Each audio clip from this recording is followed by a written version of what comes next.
Charlotte McEwen wanted to become a surgeon because she loves the operating room. Problem is, right now, she's not there much. The pandemic is getting in the way. I expected to be completely focused on cardiac surgery and not impacted as well by COVID-19. But I think it's, it is what it is. McEwen is a first-year cardiac surgery resident at Hamilton General Hospital, but many hospitals have postponed surgeries to make space for COVID-19 patients. And that is postponing some learning for newly minted doctors such as McEwen. It's a challenge for cardiac surgery residents and for surgery residents across Canada, frankly, right now, to have less training right now than normally we would. The impact may be most profound on a certain group of medical students. Like McEwen, Conley Kriegler was in the middle of medical school when the pandemic broke in March 2020. We were pulled from the hospitals for a period of a few weeks, which obviously disrupted our learning. Even when students did return to hospitals for training, there were limitations, he says.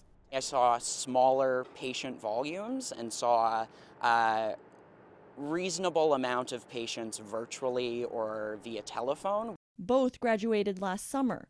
Virtual graduation ceremonies with little fanfare and celebration were the only signal they were now officially doctors. I've described it as a cold shock of water. Certainly, the learning environment with a pandemic as well is a huge challenge. Their education interrupted by COVID, the residencies disrupted now too. There are fewer procedures because of the pandemic, redeployments to help busy COVID wards, all taking away from what they normally would be doing and learning. When I talk to my colleagues, we are concerned generally about, the impacts that this has on our medical education. There's no question. I think it's going to take some years before I'm confident that I can tackle every challenge in cardiac surgery. There were some worries, but maybe at least taking a positive spin to it. Going through medical school through the pandemic, I became very, very comfortable with uncertainty. With the belief he will make up on missed time before his 5-year residency is over. The Association of Faculties of Medicine of Canada declined an on-camera interview. In a statement, it assures Canadians these medical graduates are clinically competent and prepared for lifelong learning through the phases of their career. It says they are learning how to practice in this new environment, and while the opportunities are different, they reflect the care that is provided now. But that type of care, fueled by the pandemic, won't always be what McEwen and Kriegler will practice. These days, running helps Kriegler cope with the stress. Running specifically kind of gives me the chance to be able to kind of remove myself from all of the chaos that is going on around me, or all of the things that are up in the air.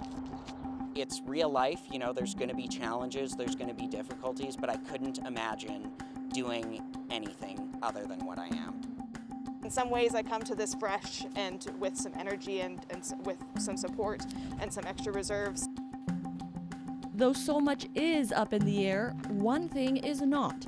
The pandemic has reaffirmed their career choice. I love this work. I'm built for it. I think I'm meant for it. So certainly, there's a lot of optimism in my day-to-day when I look forward to the future. And meant to practice medicine in a pandemic that will define who they are and who they become as physicians. Julia Wong, CBC News, Edmonton.